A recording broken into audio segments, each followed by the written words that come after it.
옛날, 아주 먼 옛날에 사방이 험준한 산봉우리로 둘러싸여 구름조차 쉬어간다는 깊고 깊은 산골마을. 백운리에 마음씨 착한 청년 사냥꾼 달석이 살고 있었습니다. 이 마을은 워낙 외딴 곳이라 세상의 소랑과는 거리가 멀었고, 마을 사람들은 저마다 산나무를 캐거나 작은 밭을 일구며 소박하게 생계를 이어가고 있었지요.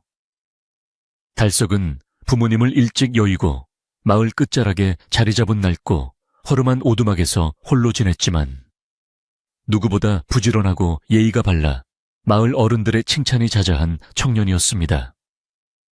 그는 매일 새벽이면 낡은 활을 어깨에 메고 깊은 숲으로 들어가 산짐승을 쫓거나 귀한 약초를 찾아 헤매며 하루하루를 성실하게 살아가고 있었습니다. 달석이 살고 있는 오두막은 비록 비바람을 겨우 피할 정도로 작고 초라했지만, 그는 항상 마당을 깨끗하게 쓸고 우물가를 정갈하게 관리하며 자신의 삶을 소중히 가꾸어 나갔습니다. 집 안에는 낡은 무쇠솥 하나와 투박한 목기 몇 개가 전부였으나, 달석은 자신의 가난을 원망하지 않고 산이 내어주는 열매와 고기에 감사하며 살았습니다. 유난히도 무더웠던 어느 여름날, 달석은 평소보다 더 깊은 숲속으로 발걸음을 옮기게 되었는데, 그날따라 숲의 공기가 심상치 않게 무거웠습니다. 바람 한 점 불지 않는 고요함 속에 산새들도 숨을 죽인 듯 정막만이 감돌았고, 하늘은 금방이라도 무너져 내릴 듯 검은 구름을 가득 머금고 있었습니다. 갑자기 하늘이 번쩍이더니 귀를 찢는 듯한 천둥소리와 함께 억수 같은 장대비가 쏟아지기 시작하자, 달석은 서둘러 몸을 피할 곳을 찾기 위해 발걸음을 재촉했습니다. 숲은 순식간에 어둠에 잠겼고, 거센 비바람 때문에 한 치 앞도 내다보기 힘든 상황이었지만, 달석은 수년간 산을 타며 익힌 감각으로 절벽 아래 작은 동굴을 향해 달렸습니다. 나뭇가지에 옷이 찢기고 돌부리에 걸려 넘어지면서도 그는 포기하지 않고 나아갔는데, 갑자기 빗소리 사이로 가냘픈 신음소리가 들려왔습니다. 처음에는 바람이 부는 소리인가 싶어 가던 길을 가려 했으나, 자꾸만 마음 한구석이 불안해진 달석은 소리가 나는 절벽 아래 어두운 숲을 쪽을 조심스럽게 살피기 시작했습니다. 달석이 덤불을 헤치고 다가간 곳에는 빗물에 젖어 엉망이 된 채 쓰러져 있는 한 소녀가 있었는데, 그녀의 모습은 차마 눈을 뜨고 보기 힘들 정도로 처참했습니다. 소녀의 옷은 날카로운 가시덤불에 걸려 여기저기 찢겨 있었고, 창백한 안색은 금방이라도 숨이 넘어갈 듯 위태로워 보여 달석의 가슴을 철렁 내려앉게 만들었습니다. 비록 진흙과 피로 얼룩져 있었으나 그녀가 입고 있는 옷감은 마을 사람들은 평생 구경조차 못할 귀한 비단이었고, 그 섬세한 자수는 폭풍우 속에서도 묘한 빛을 내뿜고 있었습니다. 달석은 잠시 주춤하며 망설였지만, 죽어가는 생명을 외면할 수 없다는 생각에 서둘러 그녀를 등에 업고 자신의 오두막을 향해 사력을 다해 뛰기 시작했습니다.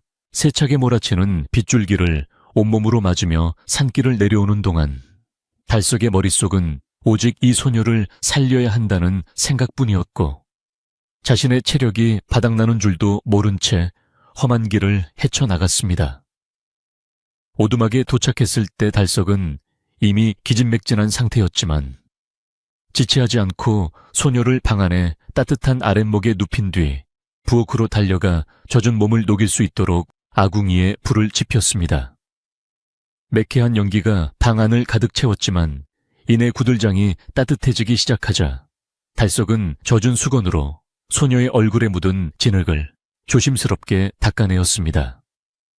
소녀의 얼굴이 조금씩 드러나자 달석은 깜짝 놀라지 않을 수 없었는데, 그녀는 마치 하늘에서 내려온 선녀처럼 고귀하다고 아름다운 자태를 지니고 있었습니다. 달석은 소녀가 한기를 느끼지 않도록 자신이 덮던 낡은 소미불을 정성껏 덮어주고는 서랍 깊숙이 넣어두었던 비상용 약초를 꺼내 정성스럽게 다리기 시작했습니다. 약초 끓는 냄새가 좁은 오두막에 가득 퍼지는 동안에도 달석은 혹시나 소녀의 숨소리가 멈추지는 않을까. 걱정스러운 마음에 곁을 한시도 떠나지 못했습니다. 밖에서는 여전히 비바람이 몰아치며 문풍지를 거세게 흔들었지만 방 안은 아궁이의 온기와 약탕기에서 피어오르는 김으로 인해 조금씩 아늑해져 갔습니다.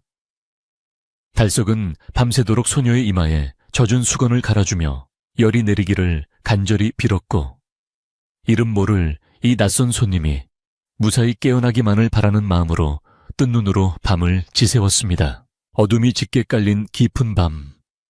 달석은 소녀의 곁을 지키며 그녀가 지니고 있던 소지품들을 우연히 보게 되었는데 찢어진 소매단 사이로 정교하게 세공된 옥비녀가 바닥으로 떨어졌습니다. 그 옥비녀에는 평범한 백성들은 감히 사용할 수 없는 용의 문양이 아주 미세하게 새겨져 있어 달석은 이 소녀가 예사로운 신분이 아님을 직감하고 크게 당황했습니다. 하지만 신분이 무엇이든 지금 이 순간 그녀는 그저 도움이 필요한 가녀린 인간일 뿐이라는 생각에 달석은 떨리는 손으로 옥비녀를 소중히 갈무리하여 소녀의 머리맡에 놓아두었습니다. 숲에서 마주한 이 기묘한 인연이 앞으로 자신의 삶을 어떤 방향으로 이끌게 될지 달석은 전혀 짐작조차 할 수 없었지만 마음 깊은 곳에서 일렁이는 묘한 책임감을 느꼈습니다. 새벽녘이 되어서야 비바람이 잦아들고 숲은 언제 그랬냐는 듯 다시 고요를 되찾았으며 창호지 사이로 은은한 새벽빛이 스며들어 방 안을 비추기 시작했습니다.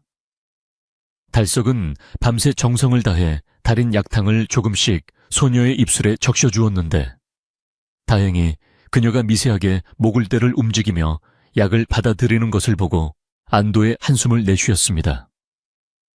차갑게 식어있던 소녀의 손끝에 조금씩 온기가 돌아오고 거칠었던 숨소리가 차츰 안정되는 것을 보며 달석은 비로소 긴장이 풀려 구석에 기대어 잠깐 눈을 붙였습니다. 꿈속에서 그는 끝도 없이 펼쳐진 짙은 안개 속을 걷다가 눈부시게 밝은 빛을 따라가는 신비로운 경험을 했고 그것이 마치 앞으로 다가올 운명의 암시처럼 느껴져 잠결에도 마음이 설레었습니다. 아침 햇살이 마당의 무릉덩이에 반사되어 천장에 일렁이는 무늬를 만들 때쯤 달석은 마당으로 나가 어지럽게 흩어진 나뭇가지들을 정리하며 소녀가 깨어났을 때 먹일 미움을 끓일 준비를 했습니다. 산골의 공기는 비온 뒤라 유난히 맑고 청량했으며 멀리서 들려오는 이름 모를 산새들의 지저큐와 렉스 소리가 평화로운 아침의 시작을 알리고 있었습니다. 마을 사람들은 아직 달석의 집에 낯선 손님이 들어왔다는 사실을 전혀 알지 못했기에 숲속의 오두막은 그저 평소와 다름없이 고요하기만 했습니다. 달석은 솥에 정성껏 씻은 쌀을 넣고 불을 지피며 방 안에서 들려올지도 모르는 작은 기척에 귀를 기울였고 마음 한편으로는 이 평온함이 깨질까봐 은근한 두려움을 느끼기도 했습니다. 미움이 보글보글 끓어오르자 구수한 냄새가 방 안으로 스며들었고 그 향기에 자극을 받은 듯 방 안에서 작은 부스럭거림과 함께 나직한 신음소리가 들려와 달석은 급히 하던 일을 멈추고 방으로 뛰어 들어갔습니다. 소녀는 여전히 눈을 감고 있었으나 고개를 좌우로 흔들며 무언가 악몽을 꾸는 듯 괴로워하고 있었고 달석은 그녀의 손을 조심스럽게 잡으며 괜찮으니 안심하라고 다독여 주었습니다. 신기하게도 달석에 투박하지만 따뜻한 손길이 닿자 소녀는 이내 평온을 되찾았고 잠시 후 길고 짙은 속눈썹이 파르르 떨리더니 마침내 맑은 구슬 같은 눈동자가 서서히 열렸습니다. 소녀는 낯선 방 안풍경과 자신의 곁에 앉아있는 낯선 사내를 보고 당황한 듯 몸을 일으키려 했으나 이내 기력이 다해 다시 자리에 눕고 말았습니다. 달석은 당황한 소녀를 안심시키기 위해 최대한 부드러운 목소리로 여기는 산골 사냥꾼의 집이니 걱정하지 마십시오. 비바람 속에서 쓰러진 그쪽을 발견하여 데려온 것이니 이제 안심하셔도 됩니다. 라고 정중하게 말을 건넸습니다. 소녀는 달석의 선한 눈매를 한참 동안 가만히 바라보더니 긴장이 풀린 듯 작게 고개를 끄덕였고, 달석은 그녀가 기운을 차릴 수 있도록 미리 준비해둔 미음을 조금씩 떠서 먹여주었습니다. 소녀는 미음을 받아먹으며 조금씩 생기를 되찾는 듯 보였으나 자신이 누구인지 혹은 왜 그 깊은 산속에 있었는지에 대해서는 아무런 말도 하지 않은 채 그저 먼 산을 바라보며 깊은 생각에 잠겨 있었습니다.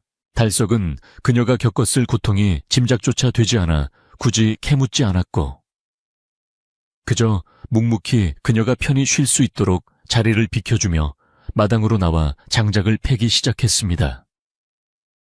장작을 패는 둔탁한 소리가 산울림을 타고 멀리 퍼져나가는 동안 달석의 머릿속에는 소녀의 고귀한 얼굴과 그 신비로운 옥비녀의 잔상이 계속해서 맴돌았습니다. 그는 직감적으로 이 소녀를 돌보는 일이 예사로운 일이 아님을 느꼈지만 이미 시작된 인연을 소홀히 할 수는 없었기에 앞으로 닥칠지도 모를 고난을 묵묵히 받아들이기로 결심했습니다. 그렇게 산골 오두막에서의 기묘하고도 긴장된 첫날이 지나가고 있었으며, 달석의 평범했던 삶은 이미 거대한 운명의 소용돌이 속으로 조금씩 빨려 들어가고 있었습니다. 마당 한 구석에 쌓인 장작 더미를 바라보며 달석은 문득 돌아가신 할아버지가 해주시던 예시이야기를 떠올렸는데, 큰 복은 예고 없이 찾아오고 큰 화는 친절의 가면을 쓰고 온다는 말이 가슴에 박혔습니다. 하지만 눈앞의 소녀는 화를 몰고 올 사람처럼 보이지 않았고, 오히려 숲에서 길을 잃은 가련한 꽃사슴처럼 지켜주고 싶은 마음이 들게 하는 묘한 매력이 있었습니다. 달석은 우물가에서 시원한 물을 길어 올리며 자신의 마음을 다잡았고, 어떤 상황이 닥치더라도 이 여인을 지켜내는 것이 사내로서 도리라는 생각을 굳혔습니다. 해가 뉘엿뉘엿 지면서 상의림자가 길게 들이우자 숲은 다시 어스름한 어둠에 잠겼고, 오두막에서 새어나오는 희미한 등불 빛만이 외로운 산속을 밝히고 있었습니다. 저녁 식사로 간단한 나물 비빔밥을 준비한 달석은 다시 방으로 들어가 소녀의 상태를 살폈는데, 다행히 그녀의 안색이 아침보다 훨씬 좋아진 것을 보고 마음을 놓았습니다. 소녀는 달석이 건네는 투박한 밥상을 보며 작게 미소를 지어 보였는데, 그 미소는 마치 어두운 방 안을 환하게 비추는 달빛처럼 아름다워 달석의 가슴을 두근거리게 했습니다. 그녀는 아주 작은 목소리로 "정말 고맙습니다. 은혜를 잊지 않겠습니다. 라고 말하며 조심스럽게 수저를 들었고, 달석은 그녀의 품격 있는 몸가짐 하나하나에서 눈을 뗄 수 없었습니다. 비록 낡은 오두막이었지만 두 사람이 함께 식사를 나누는 그 순간만큼은 세상 어느 화려한 궁궐보다도 따뜻하고 평화로운 기운이 감돌았습니다. 식사를 마친 후 달석은 소녀가 편안히 잠들 수 있도록 방을 정돈해주고 자신은 툇마루에 앉아 밤하늘의 별을 바라보며 깊은 상념에 잠겼습니다. 그는 자신이 살아온 단조로운 삶이 이 소녀의 등장으로 인해 완전히 뒤바뀌고 있다는 사실을 서서히 실감하고 있었으며, 그 변화가 두려우면서도 한편으로는 설레는 기분이 들었습니다. 산속의 밤 공기는 제법 쌀쌀했지만 달석의 마음은 무엇인지 모를 열기로 가득 차 있었고, 어둠 속에서 들려오는 풀벌레 소리마저 오늘따라 유난히 아름답게 들려왔습니다. 그는 소녀가 내일이면 모든 사실을 말해줄지도 모른다는 기대를 하며 무거운 눈꺼풀을 이기지 못하고 툇마루 한쪽에서 잠이 들었습니다. 다음 날 아침, 숲속의 맑은 전기가 오두막을 감싸 안을 때 달석은 일찍 일어나 마을 장터로 나가기로 결심했는데, 소녀에게 필요한 옷가지와 귀한 약재를 구하기 위해서였습니다. 그는 소녀에게 잠시 다녀올 테니 문을 꼭 걸어 잠그고 낯선 사람이 오면 절대 대답하지 말라고 당부했고, 소녀는 걱정스러운 눈빛으로 그를 배웅하며 조심해서 다녀오라는 짧은 인사를 건넸습니다. 달석은 마을로 내려가는 길 내내 뒤를 돌아보며 소녀의 안위를 걱정했고, 발걸음을 서둘러 장터가 열리는 아랫마을로 향했습니다. 그는 자신이 가진 가장 좋은 담비 가죽과 귀한 산삼 한 뿌리를 장터에 내놓아 소녀를 위한 물건들을 바꿀 생각에 가슴이 벅차올랐습니다. 장터는 여느 때와 다름없이 사람들로 북적였지만 달석의 귀에는 사람들의 떠드는 소리가 평소와 다르게 들렸고, 혹시나 궁궐에서 사람이 내려왔다는 소문이 있는지 주의 깊게 살피게 되었습니다. 그는 시장 상인들 사이에서 오가는 이야기들을 귀담아 들으며 최근에 나라에 큰일이 있었는지 혹은 귀한 분이 실종되었다는 소식이 있는지 확인하려 애썼습니다. 다행히 아직은 별다른 소문이 돌지 않는 듯 보였으나 달석은 안심하지 않고 서둘러 소녀에게 입힐 깨끗한 무명옷 한 벌과 기력을 보충해줄 약재들을 구입했습니다. 물건을 챙겨 마을을 벗어나려 할 때 평소 시기심이 많기로 유명한 최 씨가 달석을 불러서며 어디서 그렇게 귀한 가죽이 났느냐고 꼬치꼬치 캐묻기 시작했습니다. 달석은 가슴이 철렁했지만 애써 태어난 척하며 그저 운이 좋아 깊은 산속에서 얻은 것이라고 대충 둘러대고는 서둘러 자리를 피했습니다. 최 씨의 의심스러운 눈초리가 등 뒤에서 따갑게 느껴졌지만 달석은 오직 오두막에 홀로 남겨진 소녀 생각에 걸음을 멈출 수 없었습니다. 그는 산길을 거의 뛰다시피 올라가며 혹시라도 그 사이에 무슨 일이라도 생겼을까봐 마음을 졸였고, 오두막이 시야에 들어왔을 때 비로소 거친 숨을 몰아쉬며 안도의 한숨을 내쉬었습니다. 집 안으로 들어가 소녀가 안전하게 있는 것을 확인한 달석은 자신이 사온 옷과 약재들을 풀어놓으며 그녀의 얼굴에 피어오르는 작은 기쁨을 보고 큰 보람을 느꼈습니다. 소녀는 달석이 사온 깨끗한 옷으로 갈아입고 나타났는데 비록 평범한 무명옷이었지만 그녀의 기품을 가리기에는 역부족이었고 오히려 더욱 단아하고 청초한 매력이 돋보였습니다. 달석은 그녀의 변화된 모습을 보며 넋을 잃고 바라보다가 이내 쑥스러운 듯 고개를 돌려 아궁이의 불을 살폈고, 소녀는 그런 달석의 순박한 모습에 처음으로 환하게 웃음을 터뜨렸습니다. 두 사람은 함께 마당에 앉아지는 해를 바라보며 도란도란 이야기를 나누기 시작했는데 비록 신분과 처지는 달랐지만 서로를 위하는 진심 어린 마음이 통하며 서서히 거리감이 좁혀지고 있었습니다. 달석은 그녀의 이름을 묻지 않았고 그녀 또한 자신의 과거를 밝히지 않았지만 두 사람 사이에는 이미 말로 다 할 수 없는 깊은 유대감이 싹트고 있었습니다. 하지만 평화로운 시간도 잠시. 숲 저편에서 낯선 짐승의 울음소리가 들려오고 바람의 방향이 바뀌면서 달석은 본능적으로 무언가 불길한 기운이 다가오고 있음을 감지했습니다. 그는 소녀를 방 안으로 들여보내고 자신은 마당 한복판에서 활을 팽팽하게 당긴 채 사방을 경계하며 어둠 속에서 들려오는 작은 소리 하나에도 신경을 곤두세웠습니다. 숲속 어딘가에서 누군가 자신들을 지켜보고 있다는 확신이 들었지만 달석은 두려워하지 않았고 오히려 사랑하는 이를 지켜야 한다는 강한 의지로 온몸의 감각을 날카롭게 세웠습니다. 밤이 깊어갈수록 긴장감은 고조되었고 달석은 내일이면 이 평화가 어떤 식으로든 도전을 받게 될 것임을 직감하며 길고 긴 밤을 지키기 시작했습니다. 달석은 툇마루 아래에 숨겨둔 낡은 창을 꺼내 들고 마당을 서성이며 산짐승인지 혹은 사람의 발길인지 알 수 없는 기척을 쫓아 눈동자를 번뜩였습니다. 방 안에서 소녀의 고른 숨소리가 들려올 때마다 그는 다시 한번 마음을 다잡으며 자신의 초라한 집이 거대한 풍랑 앞에 놓인 작은 조각배처럼 느껴졌습니다. 마을에서 만난 최 씨의 의심스러운 눈빛이 자꾸만 떠올라 불안함이 가중되었지만 달석은 자신이 선택한 이 길이 결코 틀리지 않았음을 스스로에게 되뇌었습니다.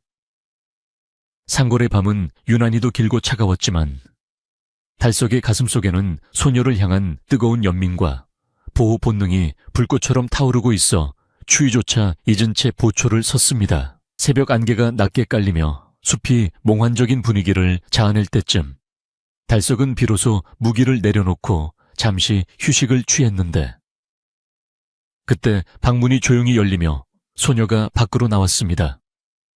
그녀는 밤새 잠을 이루지 못한 달석의 초췌한 얼굴을 보며 안쓰러운 듯 수건을 건네주었고 두 사람 사이에는 긴 설명이 필요 없는 깊은 신뢰가 흐르고 있었습니다. 소녀는 저 때문에 고생이 많으십니다. 하지만 머지않아 이 모든 수고에 대한 보답이 있을 것입니다. 라고 의미심장한 말을 남겼고 달석은 그 말의 의미를 다 이해할 수는 없었지만 그녀의 눈빛에서 진실함을 읽을 수 있었습니다. 이제 두 사람 앞에 닥칠 시련이 무엇이든 그들은 함께 맞설 준비가 되어 있었으며 백운리의 조용한 아침은 거대한 사건의 서막을 알리며 밝아오고 있었습니다.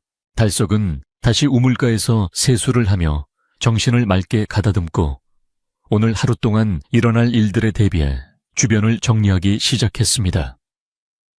그는 마을 사람들의 눈을 피해 소녀를 안전하게 보호할 수 있는 방법을 구상하며 오두막 뒤편의 비밀스러운 장소들을 다시 한번 점검했습니다. 만약의 사태를 대비해 비상식량과 물을 챙겨두고 소녀에게도 위험이 닥치면 어디로 피해야 할지 상세히 일러주는 그의 모습은 영락없는 든든한 보호자의 모습이었습니다. 소녀는 달석의 세심한 배려에 큰 감동을 하였으며 평생을 궁궐이라는 화려한 감옥에서 지내온 그녀에게 달석의 순수하고 투박한 진심은 그 어떤 보석보다도 값진 선물로 다가왔습니다. 아침 햇살이 삼봉구리를 넘어와 오두막 마당을 가득 채울 때 저 멀리 마을 쪽에서 여러 사람의 발자국 소리가 들려오기 시작하자 달석의 심장은 요동치기 시작했습니다. 그는 소녀를 급히 방 안으로 밀어넣고 자신은 평소처럼 장작을 패는 척하며 다가오는 무리를 기다렸는데 그들의 기세가 예사롭지 않아 긴장은 극에 달했습니다. 이제 막 시작된 이들의 운명적인 이야기는 수많은 고난과 역경을 예고하고 있었으며 달석의 용기와 진심이 시험대에 오르는 순간이 시시각각 다가오고 있었습니다. 하지만 달석의 얼굴에는 두려움보다는 오히려 무언가 소중한 것을 지켜내겠다는 결연한 의지가 서려 있어 보는 이로 하여금 깊은 신뢰를 자아내게 했습니다. 아침 안개가 자욱하게 깔린 백울리 마을의 풍경은 겉으로는 평온해 보였지만 마을 입구의 커다란 느티나무 아래에서는 벌써부터 심상치 않은 기운이 감돌고 있었습니다. 달석이 장터에서 비단옷을 짓기 위한 무명천과 귀한 약재를 사갔다는 소문은 입에서 입을 타고 순식간에 온 마을로 퍼져나갔으며 사람들은 저마다의 추측을 내놓기 바빴습니다. 평소 성실하기로 소문난 달석이었기에 그가 갑자기 큰돈을 쓴 이유에 대해 마을 사람들의 호기심은 극에 달해 있었고 그 중심에는 시기심 많은 최 씨가 자리를 잡고 앉아 특유의 비릿한 웃음을 지으며 사람들을 불러 모으고 있었습니다. 이보게들, 그 가난뱅이 달석이가 어제 장터에서 내놓은 가죽이 예사로운 게 아니었다니까. 분명 산속에서 무슨 횡재를 했거나 아니면 발칙한 짓을 벌인 게 틀림없어. 그의 선동적인 말투에 사람들의 귀가 솔깃해졌습니다. 최 씨는 평소 달석이 정직하게 일해서 인정을 받는 것을 몹시 못마땅하게 여겼기에 이번 기회를 이용해 그를 공영에 빠뜨릴 궁리를 하며 은밀하게 달석의 오두막 근처를 배회하기 시작했습니다. 그는 덤불 뒤에 숨어 달석의 집 마당을 훔쳐보았는데 마침 방에서 나와 햇볕을 쬐고 있는 소녀의 모습을 발견하고는 깜짝 놀라 입을 다물지 못했습니다. 소녀의 고귀한 자태와 아름다움은 상골 마을에서는 절대 볼 수 없는 것이었기에 최 씨는 그녀가 분명 사람을 홀리는 여우거나 나라의 금기를 어긴 죄인일 것이라 확신하며 비릿한 미소를 지었습니다. 그는 서둘러 마을로 내려가 사람들에게 자신이 본 것을 부풀려 말하며 달석이 무서운 요물을 집안에 들여 마을에 재앙을 불러올 것이라고 억지 주장을 펼치며 공포심을 조장하기 시작했습니다. 마을 우물가에는 빨래를 하러 모인 아낙네들이 최 씨의 이야기를 전해 듣고는 수군거리기 시작했고 평화롭던 마을 분위기는 순식간에 의심과 경계심으로 가득 차게 되었습니다.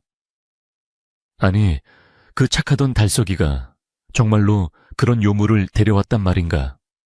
어쩐지 요즘 산에 들어갈 때마다 눈빛이 예사롭지 않더라니. 누군가의 근거 없는 한마디가 눈덩이처럼 불어나 마을 사람들 사이에서는 달석의 오두막에 접근해서는 안 된다는 금기까지 생겨나기 시작했습니다. 아이들은 부모의 성화에 못 이겨 달석의 집 근처로는 발걸음도 하지 못하게 되었고, 마을의 인심은 하루아침에 싸늘하게 식어 달석이 물을 기르러 내려올 때면 사람들은 노골적으로 그를 피하며 따가운 시선을 보내곤 했습니다. 달석은 마을의 분위기가 변한 것을 피부로 느꼈지만 소녀의 상태가 아직 온전치 않았기에 묵묵히 자신의 할 일을 하며 오두막을 지키는데 전념할 수밖에 없었습니다. 그는 사람들의 수군거림이 소녀의 귀에 들어가지 않도록 각별히 신경을 썼으며 마당에 있을 때도 항상 주의를 경계하며 소녀가 심리적 안정을 취할 수 있도록 배려했습니다. 하지만 최 씨의 악의적인 소문은 멈추지 않았고 이제는 달석이 나라의 보물을 훔쳐 숨겨두고 있다는 구체적인 거짓 정보까지 보태져 마을 장정들 몇몇은 밤마다 달석의 집 주변을 감시하기에 이르렀습니다. 달석은 밤마다 창밖에서 느껴지는 낯선 기척에 밤잠을 설치며 불안해했지만 방 안에서 곤히 잠든 소녀의 얼굴을 볼 때면 다시금 용기를 내어 마음을 다잡곤 했습니다. 어느 날 오후 달석이 마당에서 약초를 다듬고 있을 때 마을에서 가장 존경받는 어른인 박노인이 지팡이를 짚고 천천히 오두막을 찾아왔는데 그의 얼굴에는 깊은 우려의 기색이 역력했습니다. 박노인은 오랫동안 마을의 대소사를 지켜보며 지혜를 쌓아온 인물로 달석의 부모와도 각별한 사이였기에 달석은 예의를 갖추어 그를 툇마루에 모셨습니다. 노인은 한참 동안 아무 말 없이 달석의 얼굴을 살피더니 나직한 목소리로 사람의 눈보다 무서운 것이 사람의 혀이니 네가 품은 것이 무엇이든 네 진심을 굳게 지켜야 할 것이다 라고 짧지만 묵직한 조언을 건넸습니다. 달석은 노인의 말씀 속에 담긴 깊은 뜻을 이해하고 고개를 숙여 감사를 표했으나 노인의 눈동자에는 여전히 풀리지 않는 걱정이 안개처럼 자욱하게 서려 있었습니다. 박노인은 잠시 방 안쪽을 흘낏 바라보더니 다시 한번 달석의 손을 잡으며 신중하게 입을 열었는데 그의 목소리는 바람결에 실려 온 듯은 나시온답고 은밀했습니다. 달석아, 마을 사람들의 마음이 흉흉해진 것은 단순히 최 씨의 시기심 때문만은 아니란다. 보이지 않는 불길이 온 마을을 태우기 전에 네가 보호하고 있는 저 여인이 누구인지 스스로 명확히 알아야 할 게야. 노인은 달석이 짊어진 짐이 평범한 사냥꾼이 감당하기에는 너무나 무거운 것임을 직감하고 있었기에 그가 다치지 않기를 진심으로 바라는 마음을 전한 것이었습니다. 달석은 노인의 뒷모습이 멀어질 때까지 자리를 뜨지 못하고 서 있었으며 그의 조언은 차가운 밤공기 속에서 달석의 가슴속에 깊은 울림으로 남아 오랫동안 지워지지 않았습니다. 마을 사람들의 의심이 극에 달하던 어느 날 밤, 최 씨는 마을 장정 몇 명을 술로 꼬드겨 달석의 집으로 쳐들어갈 계획을 세우며 횃불을 준비하는 등 험악한 분위기를 조성했습니다. 그 요물을 끌어내지 않으면 우리 마을에 역병이 돌 거야. 달석이가 정신을 차리게 우리가 직접 나서야 해.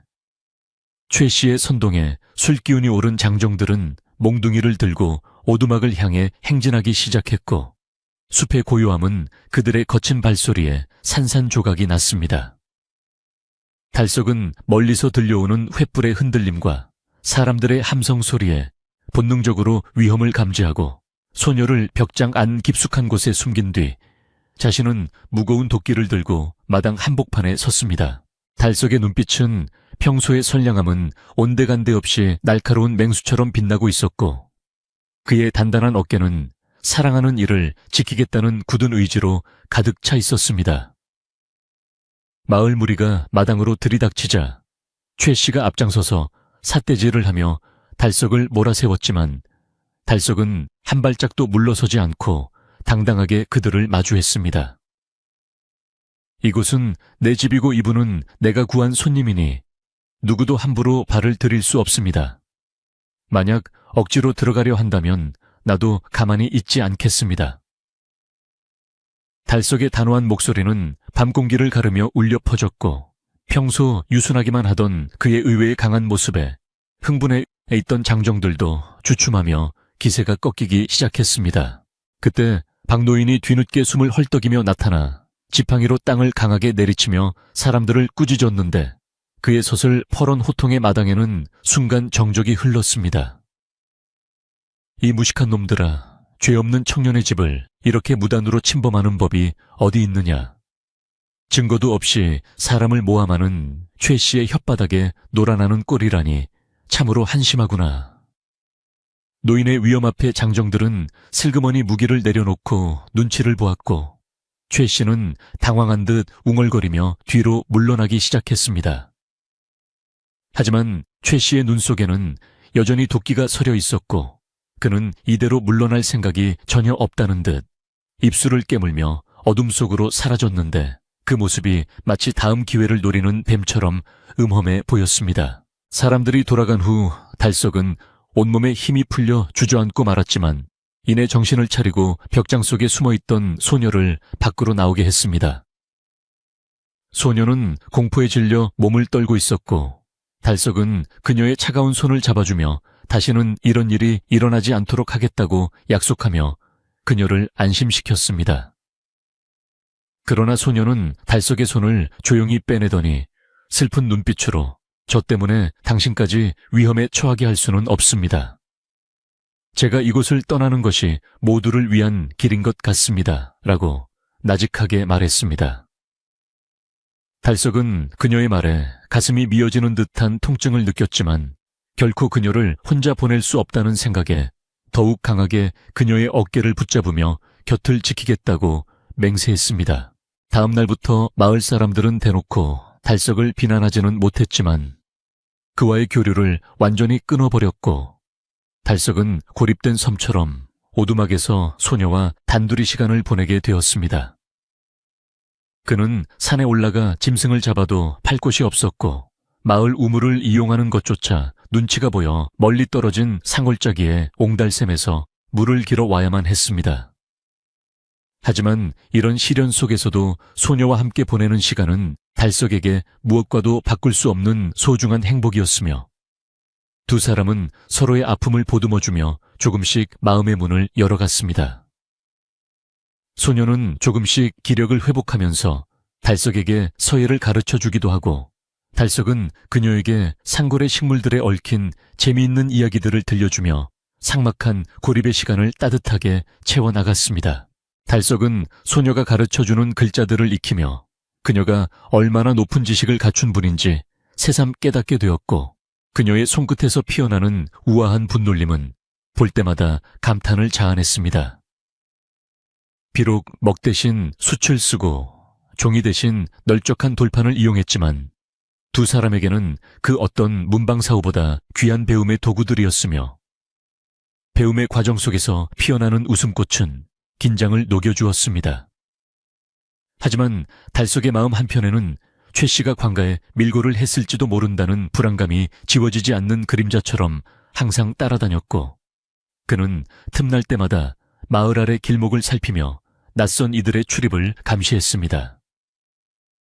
그는 언젠가 이 평화가 깨질 것임을 알고 있었기에 더욱 필사적으로 현재의 행복을 지키려 애썼으며 소녀 또한 그런 달석의 마음을 아는 듯 더욱 정성껏 그를 대했습니다.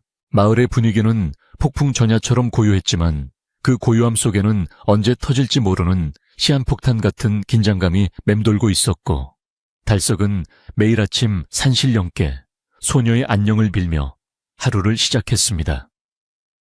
최 씨는 마을 사람들에게 무시당한 것에 앙심을 품고 실제로 관가의 포교들을 찾아가 달석의 집에 거동이 수상한 여인이 숨어있다고 제보를 했으며 조만간 관군들이 들이닥칠 것이라는 흉흉한 소문이 다시금 돌기 시작했습니다.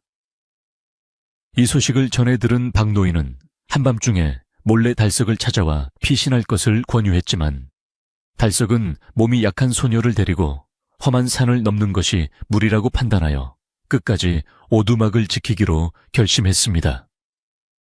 그는 노인장 걱정해 주셔서 감사하지만 도망치는 것은 죄를 인정하는 꼴밖에 되지 않습니다.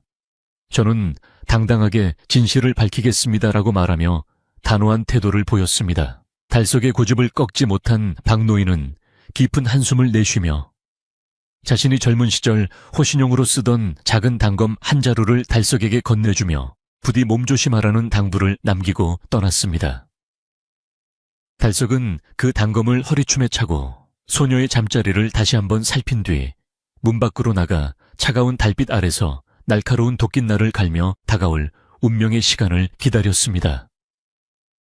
숲의 짐승들도 곧 닥쳐올 거대한 폭풍을 예감한 듯 울음소리를 멈추었고 오직 달석의 숫돌질 소리만이 적막한 상골의 밤을 규칙적으로 갈라놓고 있었습니다.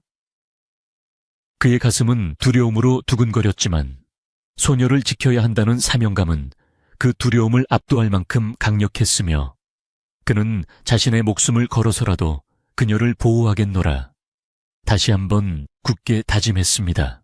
어둠이 가장 깊은 새벽녘, 달석은 문득 소녀가 지니고 있던 그 옥비녀를 다시 꺼내어 살펴보았는데 달빛을 받은 용의 눈이 마치 살아있는 듯 형형하게 빛나는 것을 발견했습니다. 그는 이 비녀가 가진 무게감이 단순한 장식품 이상임을 직감했고 이것이 소녀의 운명을 결정지을 중요한 열쇠가 될 것임을 깨닫게 되었습니다. 그는 비녀를 소녀의 옷 안쪽에 단단히 고정해주며 만약 무슨 일이 생기더라도 이 비녀만큼은 절대 잃어버리지 말라고 당부했고 소녀는 결연한 표정으로 고개를 끄덕였습니다. 두 사람은 서로의 눈을 바라보며 말로 다 할 수 없는 깊은 유대감과 사랑을 확인했고 그 순간만큼은 세상의 그 어떤 위협도 두렵지 않은 강한 용기가 샘솟는 것을 느꼈습니다. 아침 햇살이 비치기 시작하자 마을 쪽에서 요란한 말발굽 소리와 함께 쇠삿을 부딪히는 소리가 들려오기 시작했고 달석은 마침내 올 것이 왔음을 직감하며 집 밖으로 나갔습니다.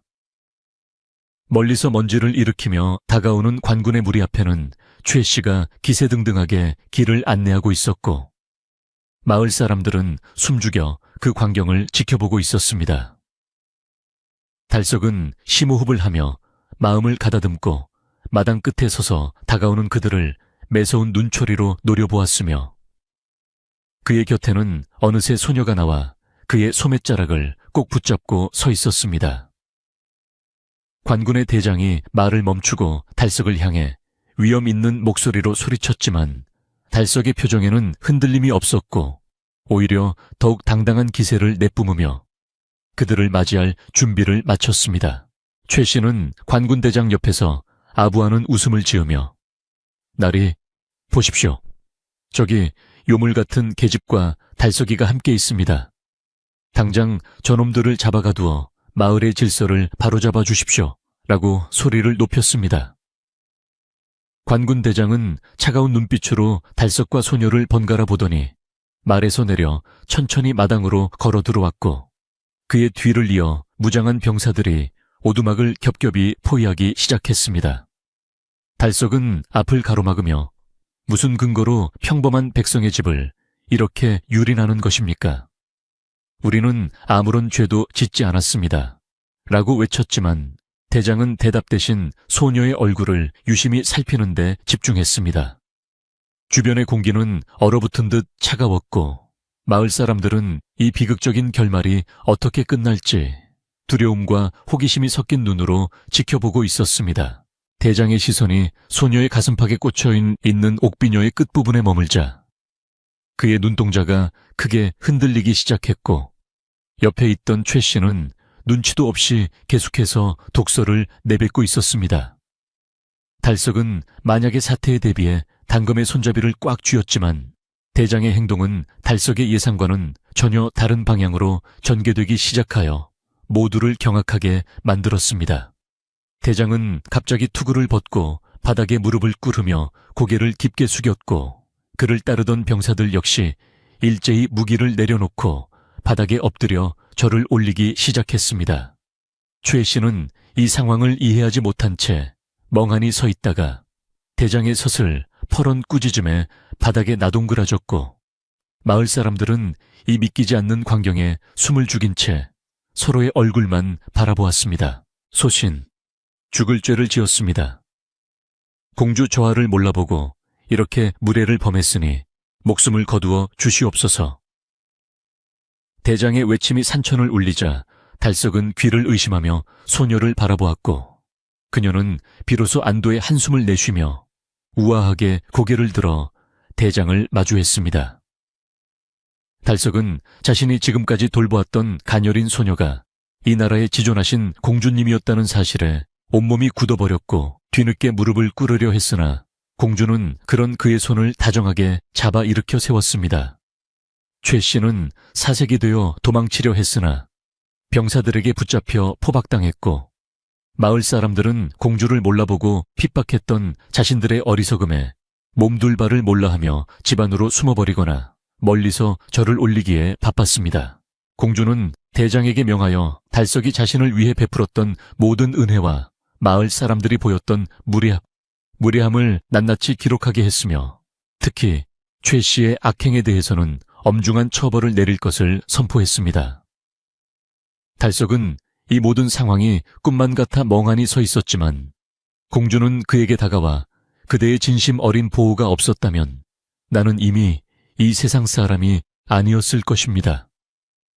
그대의 용기는 그 어떤 장수보다도 뛰어났습니다라고 칭송해 주었습니다. 이제 상월 사냥꾼의 오두막은 더 이상 초라한 집이 아니라 나라의 공주를 구한 성스러운 장소로 변모했으며 달석의 운명은 거대한 물결을 타고 새로운 국면으로 접어들게 되었습니다. 마을의 어둠은 걷히고 진실의 빛이 온 누리를 비추기 시작하자 달석의 가슴속에는 만감이 교차하며 뜨거운 눈물이 뺨을 타고 흘러내렸습니다. 박노인은 멀리서 이 광경을 지켜보며 빙글에 미소를 지었고 자신이 달석에게 건넸던 조언이 틀리지 않았음을 확신하며 안도의 숨을 내쉬었습니다. 그는 달석의 정직함이 결국 가장 큰 복으로 돌아온 것을 축복하며 조용히 자리를 비켜주었고 마을은 이제 공주를 맞이하기 위한 분주한 준비로 활기를 띠기 시작했습니다. 공주는 궁으로 돌아가기 전 마을 사람들에게 달석의 공로를 널리 알리고 그를 해하려 했던 자들에게는 다시는 그런 일이 없도록 엄한 경고를 남겨 마을의 기강을 바로잡았습니다. 달석은 공주가 떠나야 한다는 사실에 슬픔을 느꼈지만 그녀가 있어야 할 곳은 이곳이 아님을 잘 알고 있었기에 묵묵히 이별을 준비하며 그녀의 마지막 가는 길을 배웅하기로 마음먹었습니다. 하지만 공주는 달석을 두고 혼자 떠날 생각이 없다는 듯 그에게 함께 도성으로 가자고 제안했고 달석은 자신의 소박한 삶과 공주의 화려한 세계 사이에서 깊은 고민에 빠지게 되었습니다. 그는 산골의 공기와 숲의 소리를 사랑했지만 공주를 향한 깊은 연모의 정과 그녀를 지켜주고 싶은 마음 또한 무시할 수 없었기에 길고 긴 생각 끝에 자신의 운명을 하늘에 맡기기로 했습니다. 공주는 달석의 고민을 충분히 이해한다며 그가 결정을 내릴 때까지 충분한 시간을 주겠다고 약속했고 두 사람은 다시 한번 오두막의 툇마루에 앉아 지는 해를 바라보며 마지막 평온한 시간을 보냈습니다. 배굴리의 노을은 평소보다 더 붉고 아름답게 타올랐으며 사냥꾼과 공주의 기묘한 인연은 이제 온 나라에 전설처럼 퍼져나갈 준비를 하고 있었습니다. 공주라는 신분이 밝혀진 이후에도 배굴리 상월 마을의 공기는 여전히 차갑고 무겁게 가라앉아 있었으며 달석의 마음속에는 기쁨보다는 오히려 알 수 없는 불안감이 안개처럼 피어올랐습니다. 관군대장이 무릎을 꿇고 예의를 갖추었지만 달석의 예리한 눈에는 대장의 뒤에 서 있던 몇몇 병사들의 눈빛이 흔들리는 것이 보였고 그들 중 일부는 서로 은밀한 눈짓을 주고받으며 수상한 기색을 내비쳤습니다. 달석은 사냥꾼 특유의 본능으로 그들이 진심으로 공주를 방해하는 것이 아니라 무언가 다른 목적을 품고 이곳에 왔음을 직감하고 손에 쥔 활을 더욱 단단히 움켜쥐며 주변의 움직임을 하나하나 놓치지 않으려 애썼습니다. 공주는 달석의 곁을 떠나지 않은 채 그의 소매자락을 잡고 있었고 그녀의 가녀린 손길에서 전해지는 떨림은 그녀 또한 이 상황이 완전히 안전하지 않음을 느끼고 있음을 달석에게 말해주고 있었습니다. 대장은 공주를 모시기 위해 화려한 가마를 준비하겠다고 제안했으나 공주는 이를 정중히 거절하며 달석의 오두막에 조금 더 머물며 기력을 회복하겠다는 뜻을 분명히 밝혀 모두를 놀라게 했습니다. 대장은 당황한 기색을 감추지 못하며 저하, 이런 누추한 곳은 공주 저하께서 머무실 곳이 못 되옵니다. 서둘러 도성으로 가셔서 전하를 뵙고 안정을 취하셔야 합니다. 라고 재차 권유했습니다. 하지만 공주는 흔들림 없는 목소리로 내가 생사의 기로에 있을 때 나를 지켜준 것은 이 오두막과 이 사냥꾼의 진심이었다. 이곳에서 내 몸을 추스른 뒤에 당당하게 내 발로 걸어 나갈 것이다 라고 선언하며 대장의 제안을 단호하게 물리쳤습니다. 대장은 어쩔 수 없다는 듯 병사들에게 오두막 주변에 진을 치고 경계를 서라고 명령했지만 그 명령 속에 담긴 묘한 긴장감은 달석의 경계심을 더욱 자극하기에 충분했습니다. 그날 밤 달석은 겉으로는 병사들의 삼엄한 경비 속에 평화로운 듯 보였으나 속으로는 거대한 음모가 꿈틀대고 있음을 감지하고 박노인을 몰래 불러 자신의 의구심을 털어놓았습니다. 박노인은 달석의 말을 경청하더니 낮게 읊조리며 산속의 짐승들도 먹잇감을 앞에 두면 꼬리를 흔드는 법이지. 저들이 정말 공주를 지키러 온 충신들인지 아니면 공주를 가두러 온 사냥개들인지 잘 살펴야 한다라고 경고했습니다. 노인은 달석에게 병사들의 말투와 장비의 표식을 유심히 살펴보라고 조언했고 달석은 노인이 가르쳐준 대로 어둠 속에서 병사들의 일거수일투족을 관찰하며 그들의 정체를 밝혀낼 단서를 찾기 시작했습니다. 공주는 방 안에서 조용히 기도를 올리는 듯 했으나 그녀 역시 자신이 처한 위험을 이미 간파한 듯 달석에게 건네준 옥비녀를 다시 한번 매만지며 결연한 표정을 짓고 있었습니다. 달석은 우연히 숲에서 물을 길어오다 병사 2명이 나무 뒤에 숨어 은밀하게 대화하는 것을 엿듣게 되었는데 그들의 입에서 나온 이야기는 실로 충격적이고 소름 끼치는 음모의 일부분이었습니다. 상감마마께는 공주가 이미 숨을 거두었다고 보고했는데 이렇게 살아있으니 골치 아프게 되었군. 대장께서 기회를 봐서 일을 처리하라 하셨으니 오늘 밤이 고비가 될 게야. 병사들의 나직한 목소리는 달석의 귀에 천둥소리처럼 박혔고 그는 이들이 공주를 구하러 온 것이 아니라 사실은 공주를 시해하려 했던 반역자들의 무리였음을 확신하게 되었습니다. 달석은 심장이 터질 듯 요동쳤으나 들키지 않기 위해 조심스럽게 자리를 피했고 서둘러 오두막으로 돌아와 공주에게 이 사실을 알리고 대책을 세워야 한다고 생각하며 발걸음을 재촉했습니다. 오두막으로 돌아온 달석은 공주에게 낮은 목소리로 자신이 들은 내용을 하나도 빠짐없이 전달했고 공주는 이미 예상했다는 듯 차분하게 고개를 끄덕이며 자신의 품 안에서 작은 비단 주머니를 꺼냈습니다. 이 안에는 반역을 꾀하는 자들의 명단과 그들이 주고받은 밀서가 들어있습니다. 그들은 이것을 되찾기 위해 나를 죽이려 했던 것이지요.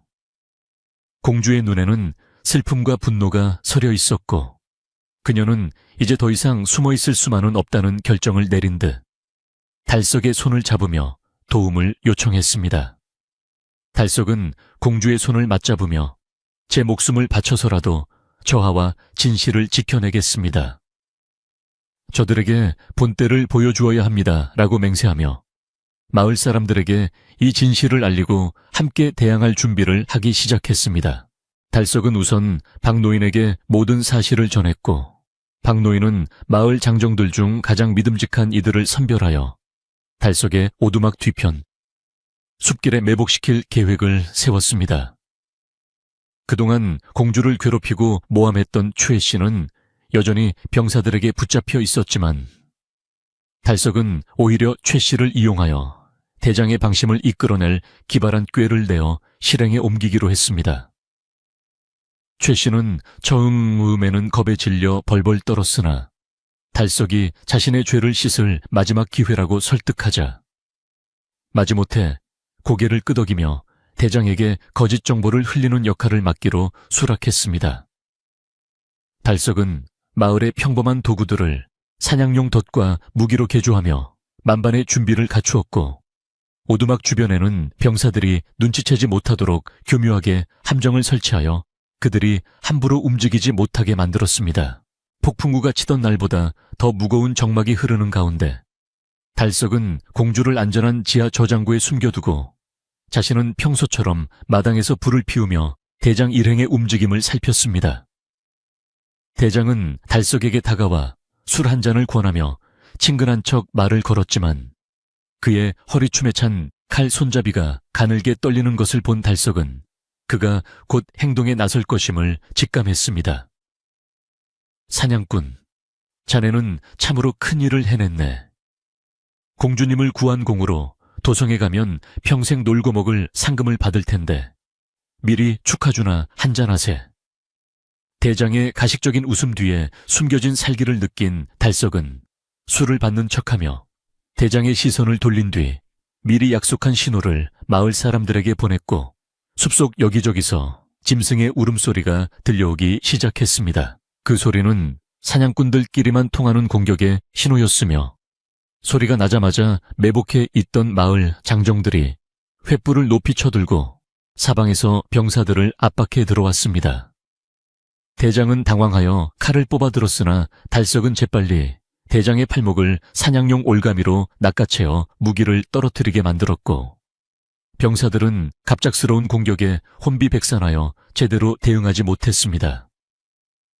마을 사람들은 꽹과리와 북을 치며 큰 소란을 피워 병사들이 마치 대규모 군대가 쳐들어온 것으로 착각하게 만들었고 그 틈을 타 달석과 장정들은 병사들의 무기를 하나씩 빼앗아 제압하기 시작했습니다. 대장은 끝까지 저항하려 했으나 달석의 강력한 발차기에 나가떨어졌고 결국 박노인이 가져온 튼튼한 밧줄에 꽁꽁 묶여 마당 한복판에 나동그라지게 되었습니다. 상황이 어느 정도 정리되자 공주는 지하 저장고에서 나와 당당한 걸음걸이로 대장 앞에 섰고 그녀의 손에는 반역의 증거가 담긴 밀서가 들려 있어 대장의 안색은 순식간에 흑빛으로 변했습니다. 내 이놈 왕실의 은혜를 입은 자가 어찌 이리 참혹한 배신을 저지를 수 있단 말이냐. 너의 죄는 하늘이 알고 땅이 안다. 공주의 엄중한 꾸짖음에 대장은 고개를 들지 못한 채 부들부들 떨기만 했고 옆에서 이 모든 과정을 지켜본 마을 사람들은 그가 진짜 구원자가 아니라 흉악한 범죄자였다는 사실에 경악을 금치 못했습니다. 달석은 공주를 호위하며 마을 사람들에게 진실을 설명했고 그동안 공주를 여울하며 욕했던 사람들은 자신들의 어리석음을 자책하며 공주 앞에 엎드려 용서를 빌기 시작했습니다. 마을 사람들의 진심 어린 사과를 받은 공주는 그들을 인자하게 다독이며 무지함은 죄가 아니나 누군가를 함부로 의심하고 해치려 했던 마음은 경계해야 한다라고 조언하며 마을의 화합을 강조했습니다. 달석은 이제 진정한 영웅으로 대접받게 되었고 그는 자신이 공주를 구한 것이 단순히 우연이 아니라 하늘이 정해준 운명이었음을 깨달으며 가슴속 깊은 곳에서 뜨거운 감동을 느꼈습니다. 하지만 아직 도성에는 더 큰 세력의 반역자들이 도사리고 있었기에 공주는 이곳에서 승리에 도취하기보다는 다음 단계인 진실을 밝히기 위한 여정을 준비해야 했습니다. 달석은 공주가 도성으로 무사히 돌아갈 수 있도록 가장 안전한 산길을 직접 안내하기로 결심했고 마을 사람들은 그들의 여정을 돕기 위해 귀한 식량과 옷가지들을 아낌없이 내어주었습니다. 다음 날 아침 마을 사람들은 모두 나와 달석과 공주의 길을 배웅했으며 최 씨 또한 자신의 잘못을 뉘우치며 무거운 짐을 대신 지겠다고 자청하여 대열의 맨 마지막에 서서 길을 떠났습니다. 박노인은 달석의 어깨를 두드리며 가서 정의를 바로 세우고 무사히 돌아오너라. 이 늙은이가 여기서 마을을 잘 지키고 있으마 라고 격려하며 인사를 건넸습니다. 산을 내려가는 길은 험하고 고도였지만 달석과 공주, 그리고 그들을 따르는 충성스러운 마을, 청년들의 기세는 그 어느 때보다 드높았으며 숲의 나무들조차 그들의 앞길을 축복하듯 바람의 가지를 흔들었습니다. 달석은 공주의 옆에서 묵묵히 길을 틔우며 그녀가 혹여 발을 헛디딜까봐 세심하게 살폈고, 공주는 그런 달석의 듬직한 등 뒤에서 말할 수 없는 안도감과 연정을 키워나갔습니다. 여정 도중 그들은 반역자들이 보낸 또 다른 추격대와 마주치기도 했지만 달석의 뛰어난 사냥 기술과 산지 지식을 활용한 전술 덕분에 큰 피해 없이 고비를 넘길 수 있었습니다.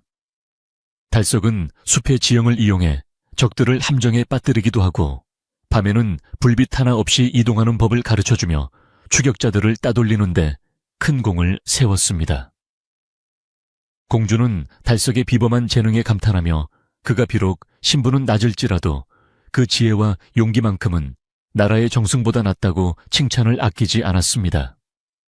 두 사람은 밤하늘 아래서 모닥불을 피워두고 앞으로 펼쳐질 도성에서의 일들에 대해 깊은 대화를 나누었으며 서로의 꿈과 희망을 공유하며 더욱 단단한 관계를 형성해 나갔습니다. 도성이 가까워질수록 길은 넓어지고 사람들의 왕래가 잦아졌지만 달석은 오히려 경계를 늦추지 않고 공주를 평범한 여염집 여인으로 변장시켜 비밀리의 성 안으로 잠입할 계획을 세웠습니다. 그는 공주에게 낡은 무명옷을 입히고 자신은 땔감을 파는 장사꾼으로 위장하여 성문을 통과했는데, 문지기들의 삼엄한 검문 속에서도 달석의 능청스러운 영이 덕분에 무사히 위기를 넘길 수 있었습니다. 성 안으로 들어온 그들은 우선 공주를 지지하는 소수파 대신의 사절을 찾아가 도움을 청하기로 했고, 그 과정에서도 달석은 특유의 기지로 반역자들의 눈을 피해 안전하게 이동하는 데 성공했습니다. 대신은 죽은 줄로만 알았던 공주가 살아 돌아온 것을 보고 눈물을 흘리며 반가워했고, 즉시 임금님께 이 사실을 알릴 은밀한 통로를 마련하기 시작했습니다. 이제 모든 준비가 끝났으며 반역자들의 죄를 낱낱이 밝힐 최후의 대결만이 남아있었고, 달석은 공주의 곁을 지키며 마지막까지 자신의 역할을 다하기로 맹세했습니다.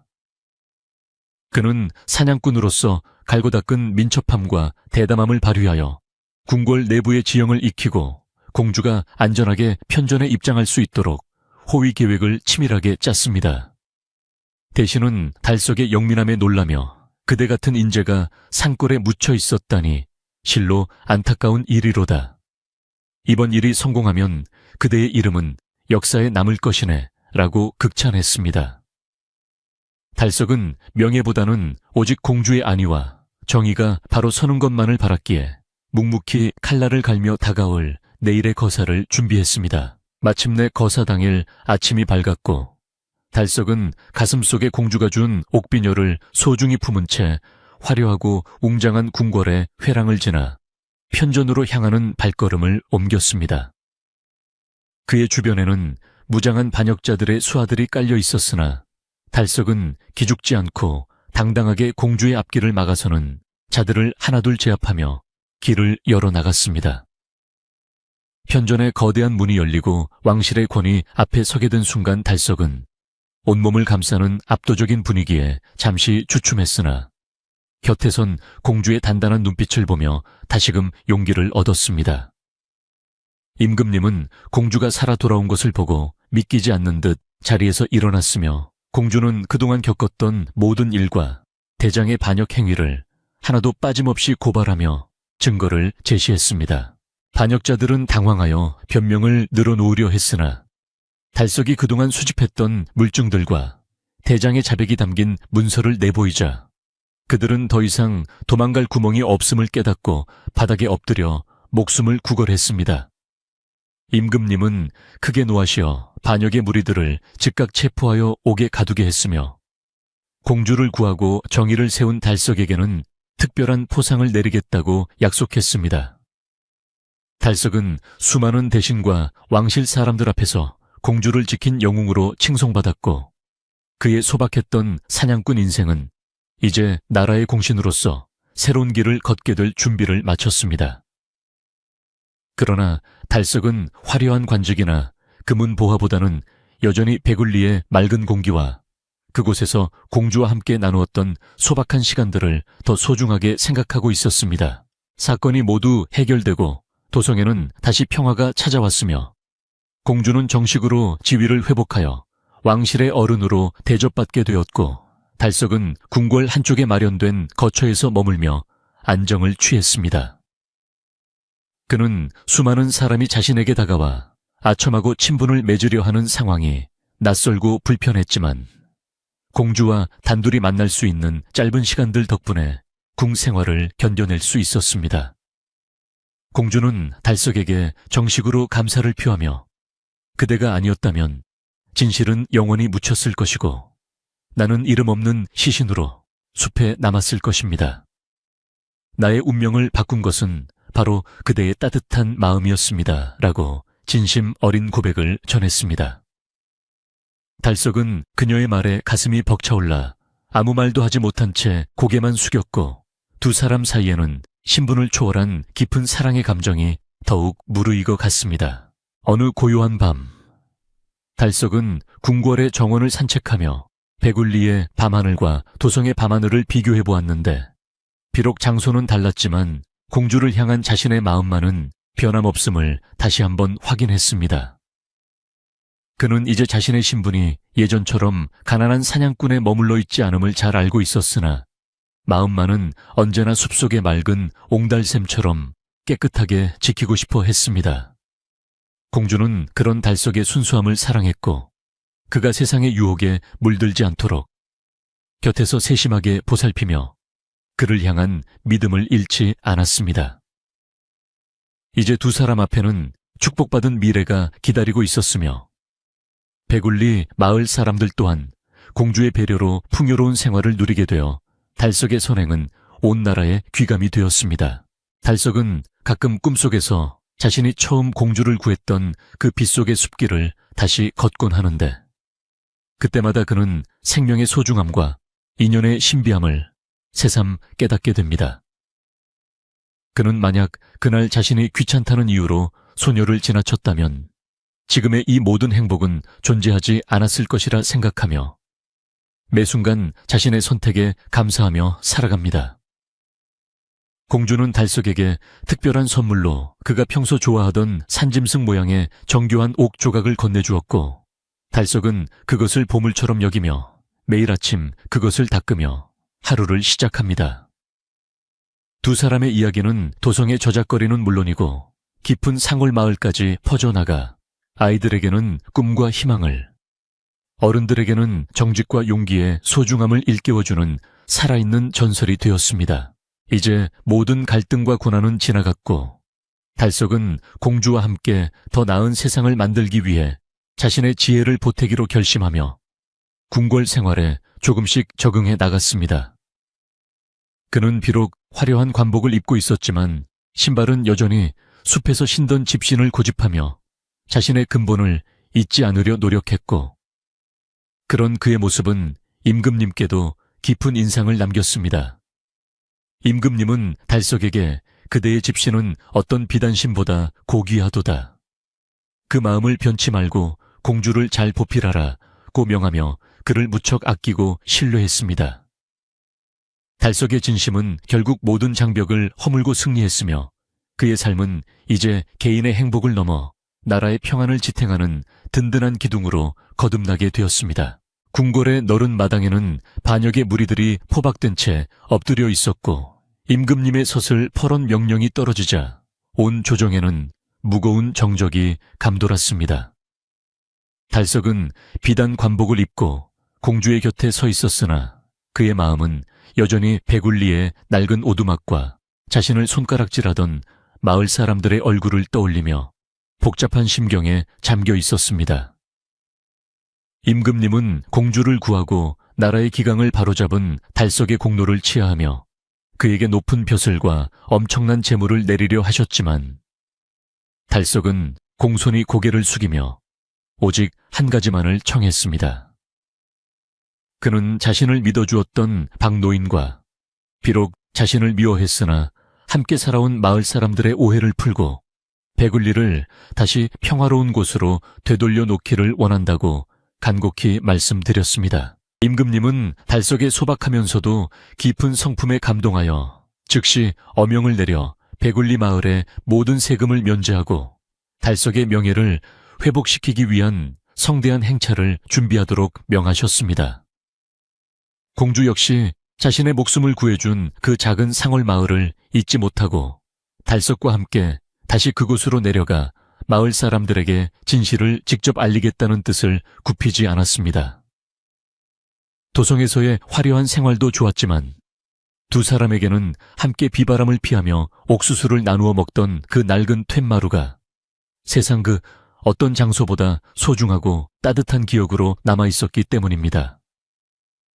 그렇게 공주의 화려한 가마와 달석의 늠름한 말 뒤로 수많은 병사와 궁녀들이 줄을 지어 배굴리를 향한 기나긴 여정을 시작하게 되었습니다. 한편 배굴리 마을에서는 관가로 끌려갔던 최 씨가 풀려나 돌아왔다는 소문과 함께 달석이 사실은 대역죄인을 숨겨준 것이 아니라 공주님을 구한 영웅이었다는 소식이 전해지며 큰 혼란에 빠졌습니다. 마을 사람들은 자신들이 달석에게 던졌던 차가운 시선과 모진 말들을 떠올리며 혹시라도 나라에서 벌을 내리지는 않을까 전전긍긍하며 밤잠을 설치고 있었습니다. 박노인은 마을 사람들을 불러 모아 사람이 허물을 가질 수는 있으나 그것을 깨달았을 때 뉘우치는 것이 도리이다 라고 타이르며 달석과 공주님을 맞이할 준비를 정성껏 하자고 독려했습니다. 사람들은 서둘러 마을 입구에 잡초를 뽑고 길을 닦으며 자신들의 잘못을 씻어내기 위해 평소보다 더 부지런히 움직이기 시작했습니다. 어느덧 저 멀리 산등성이 너머로 황금빛 어명이 새겨진 깃발이 보이기 시작하자 마을 사람들은 모두 입구로 나와 땅에 엎드려 고개를 들지 못한 채 왕실의 행차를 기다렸습니다. 달석은 말 위에서 저 멀리 보이는 자신의 작은 오두막과 그리운 마을 풍경을 바라보며 눈시울이 붉어졌고 옆을 따르는 공주의 얼굴에도 만감이 교차하는 표정이 역력했습니다. 행차가 마을 한복판 커다란 느티나무 아래 멈춰서자 달석이 먼저 말에서 내려 마을 사람들에게 다가가 그들의 어깨를 다독이며 안심하라는 눈빛을 보냈습니다. 사람들은 달석의 변함없는 따뜻한 손길에 참았던 눈물을 터뜨리며 그동안의 무례함을 용서해달라고 손이 발이 되도록 빌며 진심으로 참회했습니다. 공주는 가마에서 내려 마을 사람들 앞에 당당히 서서 맑고 단호한 목소리로 어명을 대독하며 달석의 용기가 나라를 구했음을 선포하고 마을의 평화를 축복했습니다. 이 마을 사냥꾼 달석은 내가 죽어갈 때 자신의 목숨을 걸고 나를 지켰으니 그는 이 나라의 진정한 영웅이며 그를 품어준 이 마을 또한 나의 고향과 같다. 공주의 인자한 말씀에 마을 사람들의 두려움은 환희와 감사로 바뀌었고 숲속 곳곳에는 공주와 달석의 이름을 연호하는 소리가 메아리치며 어두웠던 소문들을 말끔히 씻어내었습니다. 가장 앞장서서 악담을 퍼뜨렸던 최 씨는 마을 구석에서 고개를 들지 못하고 있었으나 달석은 그에게도 다가가 손을 내밀며 과거의 원한을 숲의 바람에 날려 보내자고 제안했습니다. 최 씨는 달석의 넓은 도량에 감복하여 무릎을 꿇고 눈물을 흘리며 다시는 남을 시기하거나 모함하지 않겠노라고 굳게 약속하며 마을을 떠나 새로운 사람이 되겠다고 다짐했습니다. 공주는 마을 사람들을 위해 도성에서 가져온 귀한 음식과 옷감들을 나누어 주었고 배굴리는 하루아침에 나라에서 가장 복받은 마을로 이름나며 사람들의 웃음소리가 끊이지 않게 되었습니다. 달석은 자신의 옛 오두막으로 돌아가 먼지가 쌓인 마당을 쓸고 우물을 정비하며 화려한 궁궐보다는 이곳의 흙냄새가 자신에게 가장 잘 어울린다는 것을 새삼 느꼈습니다.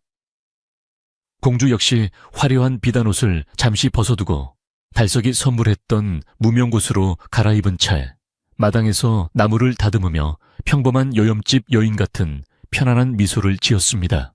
마을 사람들은 힘을 합쳐 달석의 낡은 오두막을 헐고 그 자리에 아담하고 튼튼한 새집을 지어주기로 했으며, 장정들은 산에서 좋은 제목을 베어오고 안악들은 새참을 준비하며 잔치 분위기를 돋우었습니다. 박노인은 대들보를 올리는 날 직접 글귀를 써주며 이 집이 앞으로 공주와 달석의 사랑뿐만 아니라 마을 전체의 안녕을 지키는 기둥이 되기를 기원했습니다. 집이 완성되어가는 동안 달석은 마을 아이들에게 사냥하는 법 대신 숲과 더불어 살아가는 법을 가르쳐 주었고, 공주는 마을 여인들에게 글을 가르치며 배움의 즐거움을 전파했습니다. 갈등의 불씨가 되었던 오해들은 눈 녹듯 사라졌고, 배굴리는 이제 신분과 처지를 넘어 서로를 아끼고 사랑하는 전설적인 공동체로 거듭나게 되었습니다. 집이 완공된 날 저녁 마을 사람들은 모두 모여 커다란 멍석을 깔고 앉아 달석과 공주를 축하하는 성대한 잔치를 벌였는데, 산에서 잡은 멧돼지와 들에서 캔 나물들이 상을 가득 채웠습니다. 달석은 마을 사람 한 명 한 명에게 술잔을 건네며 고마움을 표시했고, 사람들은 달석의 듬직한 모습을 보며 그가 우리 마을의 자랑임을 다시 한번 확인하며 기뻐했습니다. 밤이 깊어지자 보름달이 마을을 환하게 비추었고, 사람들은 꽹과리와 장구 소리에 맞춰 춤을 추며 그동안 쌓였던 긴장과 피로를 말끔히 씻어내는 즐거운 시간을 보냈습니다. 공주는 그 모습을 보며 궁궐의 그 어떤 연회보다도 이 소박한 마을 잔치가 진실하고 아름답다는 것을 깨달으며 달석의 곁에서 행복한 눈물을 훔쳤습니다. 잔치가 끝나고 사람들이 하나둘 집으로 돌아가자 마을은 다시 고요한 산골의 정취를 되찾았고, 달석과 공주는 새로 지은 집 툇마루에 앉아 깊어가는 밤을 만끽했습니다. 달석은 저하, 이제 모든 오해가 풀리고 마을의 평화가 찾아왔으니 제 마음도 비로소 한결 가벼워졌습니다. 라고 말하며 공주의 손을 따뜻하게 감싸 안았습니다. 공주는 고개를 저으며 이제는 저하라는 호칭 대신 자신의 이름을 불러달라고 청했고, 두 사람 사이에는 신분의 벽이 완전히 허물어진 진실한 사랑만이 가득 찼습니다. 숲속의 풀벌레 소리는 그들의 앞날을 축복하듯 리듬감 있게 들려왔고, 멀리서 들려오는 물소리는 백운리의 깨끗한 마음을 대변하는 듯 끊임없이 흘러내려 마음을 정화해 주었습니다. 다음 날 아침 달석은 마을을 상징하는 커다란 바위에 이 모든 일의 과정과 공주의 은혜를 기리는 글귀를 정성스럽게 새겨 후세에 전해지도록 기념비를 세웠습니다. 마을 사람들은 그 바위를 볼 때마다 정직함과 용기가 얼마나 소중한 가치인지를 되새기며 아이들에게 이 이야기를 대대손손 전해주기로 약속했습니다. 이제 백운리는 더 이상 가난하고 외딴 산골 마을이 아니라 정의가 살아있고 사랑이 꽃피는 상징적인 장소가 되어 전국 각지에서 사람들이 찾아오는 명소가 되었습니다. 하지만 달석과 공주는 찾아오는 손님들에게 항상 겸손하게 대하며 자신들의 공로보다는 숲이 내어준 생명의 소중함에 대해 이야기해주기를 즐겨 했습니다. 공주는 도성에서 내려온 전령을 통해 임금님의 안부를 묻고 때때로 마을에 좋은 소식들을 궁으로 보내어 임금님께서도 산골 마을의 평화로운 일상을 함께 공유하실 수 있도록 배려했습니다. 임금님은 공주의 편지를 읽으며 백성들의 진정한 행복이 무엇인지 깨닫게 되셨고, 백운리를 본보기 삼아 전국의 지방관들에게 백성을 아끼는 정치를 펼치라고 엄중히 명하셨습니다. 달석은 이제 사냥꾼의 도구 대신 농기구를 들고 밭을 일구며 땅이 주는 정직한 수확의 기쁨을 공주와 함께 나누었고, 그들의 땀방울은 비옥한 토양이 되어 마을 전체를 풍요롭게 만들었습니다. 시기심 많던 최 씨가 떠난 자리는 새로운 희망과 화합의 기운으로 가득 찼으며, 백운리의 사계절은 그 어느 때보다 선명하고 아름다운 빛깔로 물들어갔습니다. 여름이면 우물가에 모여 수박을 나누어 먹고 겨울이면 화로에 앉아 긴 밤을 지새우며 이야기를 나누는 마을 사람들의 모습은 보는 이들의 마음을 훈훈하게 만들었습니다. 달석은 가끔씩 공주와 처음 만났던 그 숲속 절벽 아래를 찾아가 당시에 긴박했던 순간을 떠올리며 생명의 숭고함에 대해 깊은 명상에 잠기곤 했습니다.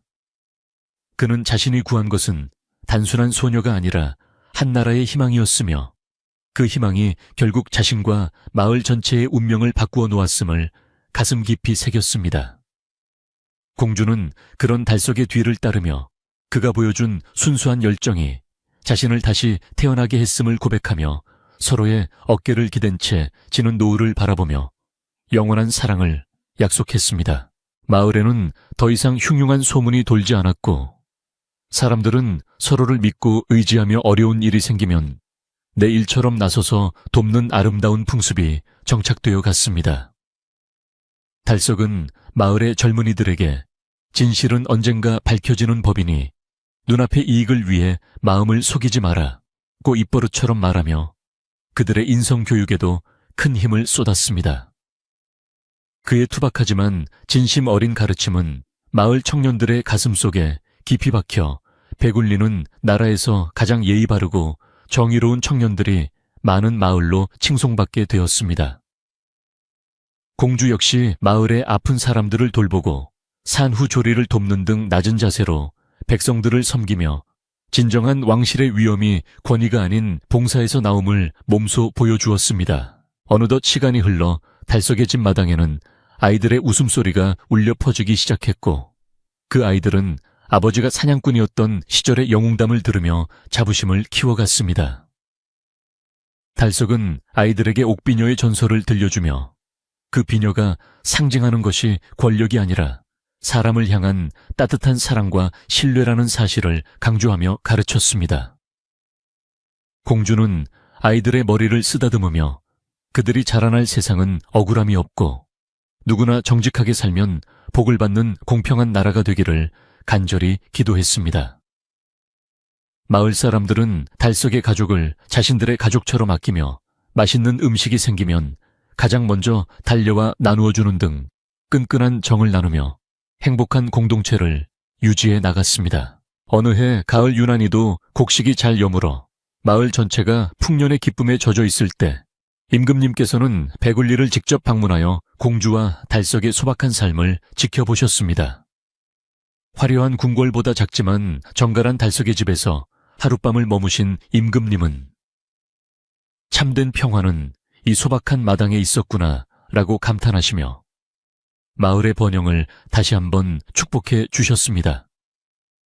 임금님의 방문은 배굴리의 명성을 더욱 높여주었지만 달석과 공주는 평소와 다름없이 이른 새벽에 일어나 마당을 쓸고 밭으로 나가 일하며 겸허한 자세를 잃지 않았습니다.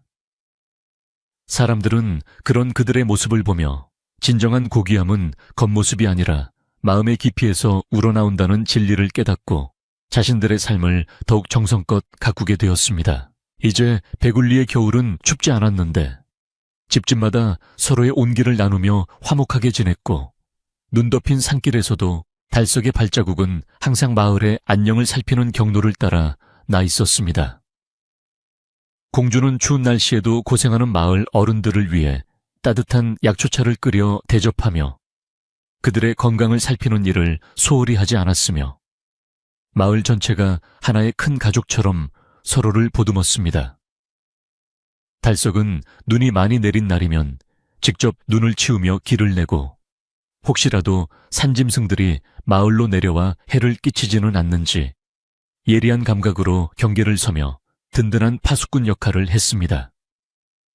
이러한 그들의 헌신적인 노력 덕분에 마을은 어떤 재해나 시련 속에서도 흔들리지 않고 굳건하게 평화를 유지하며 세월의 흐름 속에서도 빛을 잃지 않았습니다. 어느 고요한 저녁 달석과 공주는 마을 사람들과 함께 정제 모여 앉아 서로의 꿈과 희망에 대해 이야기하며 편안한 휴식을 취했는데 그때 흐르는 공기는 마치 따뜻한 봄바람처럼 부드러웠습니다. 박노인은 그들의 모습을 지켜보며 우리 마을에 복이 넝쿨째 굴러온 것은 달석이의 착한 마음씨 덕분이지 라고 칭찬했고 사람들은 일제히 고개를 끄덕이며 공감의 미소를 지었습니다. 달석은 쑥스러운 듯 머리를 긁적였지만 그의 눈동자에는 마을에 대한 깊은 애정과 자부심이 가득 차 있었고, 공주는 그런 그의 손을 더욱 세게 잡으며 곁에 있음을 확인시켜 주었습니다. 갈등이 치유된 자리에 도단한 화합의 싹은 이제 울창한 숲이 되어 마을 사람들의 영혼을 포근하게 감싸 안아주고 있었습니다.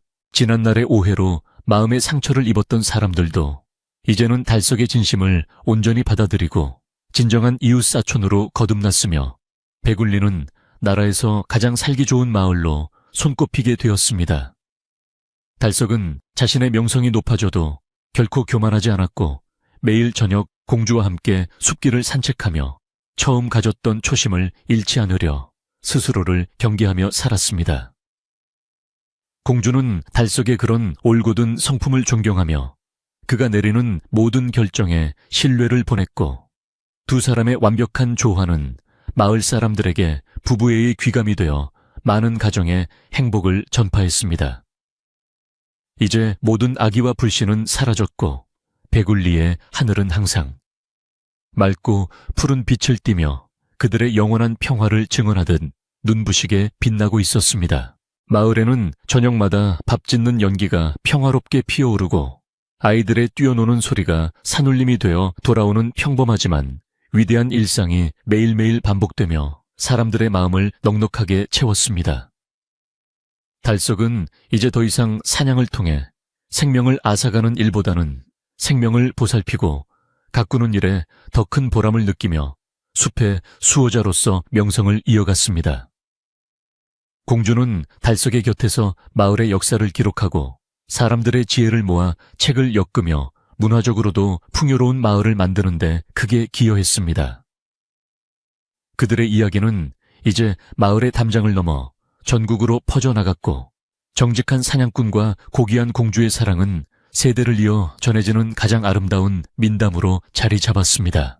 이제 이야기는 절정을 지나 평온한 안식의 단계로 접어들었으며, 달석과 공주는 자신들이 이룩한 작은 천국에서 매 순간을 축제처럼 즐기며 소중한 인연의 끈을 더욱 단단히 묶어 나갔습니다. 숲에서 죽어가던 소녀를 구했던 사냥꾼의 손길은 이제 온 마을의 눈물을 닦아주고 희망을 심어주는 구원의 손길이 되어 영원히 기억될 준비를 마쳤습니다. 달석의 소박한 오두막터에 세워진 새 집은 따뜻한 등불빛을 내뿜으며 길 잃은 나그네에게도 안식처를 제공하는 자비의 상징이 되었고, 배굴리의 밤은 그 어느 때보다 깊고 평온하게 저물어 갔습니다. 공주와 사냥꾼의 인연은 그렇게 전설이 되어 우리들의 가슴속에 따뜻한 불씨로 남아 영원히 타오를 것입니다. 배굴리 마을의 가을은 성급하게 찾아와 온 산을 울긋불긋한 비단 자수처럼 물들였고, 농과 밭은 황금빛 물결로 넘실거리며 풍요로운 수확의 계절이 왔음을 알리고 있었습니다. 마을 사람들 모두가 한마음으로 일군 결실은 그 어느 해보다 풍성했으며, 집집마다 곳간에서는 구수한 곡식 내음이 진동하여 지나가는 나그네의 발길을 멈추게 할 정도로 넉넉한 인심이 가득했습니다. 달석은 새로 지은 집 앞마당에서 수확한 곡식들을 정성껏 갈무리하며 이 모든 평화가 꿈만 같아 가끔 자신의 손등을 꼬집어보며 행복한 미소를 지었습니다. 그는 더 이상 외로운 사냥꾼이 아니었으며 온 마을의 존경을 받는 든든한 버팀목으로 자리 잡고 있었습니다. 공주는 비록 고귀한 신분이었으나 이제는 배굴리의 정겨운 이웃으로 완전히 녹아들어 앞치마를 두르고 밭에서 갓 따온 배추와 물을 씻으며 달석의 곁을 든든하게 지켜주었습니다. 그녀의 손길은 이제 궁궐의 부드러움보다는 흙의 정직함을 닮아 있었고, 달석과 함께 땀 흘려 일하는 매 순간 속에서 진정한 삶의 가치를 발견하며 그 어느 때보다 빛나는 안색을 띠고 있었습니다. 두 사람이 함께 툇마루에 앉아 수확한 옥수수를 갈무리하는 모습은 마을 사람들에게 세상에서 가장 아름다운 풍경이 되었으며, 그들을 바라보는 노인들의 얼굴에는 흐뭇한 미소와 함께 진심 어린 축복의 말들이 끊이지 않고 이어졌습니다. 어느덧 해가 뉘엿뉘엿 지며 서쪽 하늘을 붉게 물들일 때면 마을 여기저기서 밥 짓는 연기가 평화롭게 피어올라 산골 마을의 고요한 저녁 정취를 한껏 자아내었습니다. 달석은 아궁이에 장작을 지피며 불길이 타오르는 소리를 감상했는데 그 소리는 마치 지난날의 고단함을 모두 태워버리는 정화의 노래처럼 들려 마음을 편안하게 해주었습니다. 부엌에서는 공주가 정성껏 준비한 된장찌개 냄새가 구수하게 퍼져나왔고 달석은 그 냄새만으로도 하루의 피로가 눈 녹듯 사라지는 기분을 느끼며 자신의 소박한 삶에 깊은 감사를 드렸습니다. 화려한 사내 진미는 없었지만 사랑하는 사람과 함께 나누는 이 소박한 밥상이야말로 진정한 행복의 원천이었습니다. 박노인은 가끔씩 지팡이를 짚고 달석의 집을 찾아와 함께 차를 마시며 마을의 옛 이야기와 앞으로의 미래에 대해 담소를 나누곤 했는데 그의 지혜로운 조언은 여전히 달석에게 큰 힘이 되었습니다. 노인은 달석의 손을 잡으며 사람의 선한 끝은 반드시 복으로 돌아온다는 것을 네가 몸소 증명했으니 우리 마을 청년들에게 이보다 더 큰 교육은 없을 게다 라고 칭찬을 아끼지 않았습니다. 달석은 그저 자신이 할 일을 했을 뿐이라며 겸손해했지만 그의 눈빛에는 마을을 향한 깊은 애정과 책임감이 서려 있어 보는 이로 하여금 깊은 신뢰를 느끼게 했습니다. 마을의 화합은 이제 그 누구도 흔들 수 없는 단단한 바위처럼 굳건해졌습니다. 마을 아이들은 매일 오후가 되면 달석의 집 마당으로 모여들어 그가 들려주는 숲속의 신비로운 이야기와 용감한 모험담에 귀를 기울이며 꿈을 키워나갔습니다. 달석은 아이들에게 짐승을 잡는 기술보다는 생명을 존중하고 숲과 더불어 살아가는 마음가짐을 먼저 가르쳤으며 공주는 옆에서 아이들에게 고운 우리말과 예절을 가르치며 마을의 품격을 높였습니다. 아이들의 맑은 웃음소리는 담장을 넘어 산골짜기까지 울려 퍼졌고 그 소리는 배굴리가 앞으로도 영원히 평화롭고 행복한 곳이 될 것임을 약속하는 희망의 전주곡처럼 들렸습니다. 마을의 미래인 아이들이 올바르게 자라는 모습은 두 사람에게 가장 큰 보람이었습니다. 공주는 틈틈이 궁궐에서 보내온 서신을 통해 임금님께 마을의 소소한 일상과 백성들의 목소리를 전하며 나라의 정치가 올바른 방향으로 나아갈 수 있도록 돕는 현명한 조언자 역할도 수행했습니다. 임금님은 공주의 편지를 읽으며 백성들이 진정으로 원하는 것이 화려한 치적이 아니라 배불리 먹고 편히 잠들 수 있는 평범한 일상임을 깨닫고 민생을 돌보는데 더욱 정성을 쏟으셨습니다. 이로 인해 배굴리뿐만 아니라 인근의 다른 마을들까지도 점차 살기 좋은 곳으로 변모해 갔으며 달석과 공주의 사랑 이야기는 온 나라 백성들에게 용기와 희망을 주는 아름다운 전설로 널리 퍼져 나갔습니다. 신분을 초월한 그들의 진심은 결국 세상의 편견을 이겨냈습니다. 어느덧 보름달이 둥실 떠올라 마을 전체를 은은한 은빛으로 비추는 밤이 되면 달석과 공주는 나란히 앉아 깊어가는 가을밤의 정취를 만끽하며 서로의 손을 꼭 맞잡았습니다. 달석은 문득 처음 공주를 발견했던 그 폭풍 우치던 밤을 떠올리며 만약 제가 그날 산에 가지 않았거나 저하를 외면했다면 지금의 이 행복은 없었겠지요 라고 나직하게 읊조렸습니다. 공주는 달석의 어깨에 머리를 기대며 그것은 우연이 아니라 하늘이 정해준 인연이었습니다. 당신의 따뜻한 손길이 차갑게 식어가던 제 영혼을 다시 깨워주었으니까요 라고 화답하며 두 사람만의 소중한 추억을 다시 한번 가슴속 깊이 새겼습니다. 마당 한 구석에는 공주가 직접 심은 국화꽃이 달빛을 받아 고고한 자태를 뽐내며 향기를 내뿜고 있었고 그 향기는 방 안까지 스며들어 두 사람의 수면을 평화롭게 인도해 주었습니다. 달석은 이제 더 이상 산짐승의 위협이나 사람들의 시기심, 어린 시선을 걱정할 필요가 없었기에 마음껏 깊은 잠을 청할 수 있었으며 그의 꿈속에서는 항상 푸른 숲과 맑은 시냇물이 흐르는 평화로운 낙원이 펼쳐졌습니다. 공주 역시 궁궐의 차가운 암투에서 벗어나 진정한 안식을 찾았기에 그녀의 숨소리는 마치 봄바람처럼 부드럽고 규칙적으로 이어졌습니다. 세상의 모든 소음이 잦아든 깊은 밤 배굴리는 온 우주의 축복을 받으며 고요하게 잠들었습니다. 겨울을 대비해 장작을 산더미처럼 쌓아둔 달석은 내일은 마을 사람들과 함께 공동 우물을 청소하기로 약속하며 잠자리에 들기 전 마지막으로 문단속을 꼼꼼히 했습니다. 그는 자신의 집뿐만 아니라 마을 전체의 안녕을 살피는 것이 이제 자신의 당연한 도리라고 생각했으며 그런 그의 성실함은 마을 사람들에게 큰 귀감이 되어 서로 돕는 풍습을 더욱 단단하게 만들었습니다. 공주는 내일 아침에 마을 어른들께 대접할 따뜻한 팥죽을 끓일 준비를 미리 해두며 이웃과 나누는 기쁨이 얼마나 큰 것인지 새삼 느끼며 미소 지었습니다.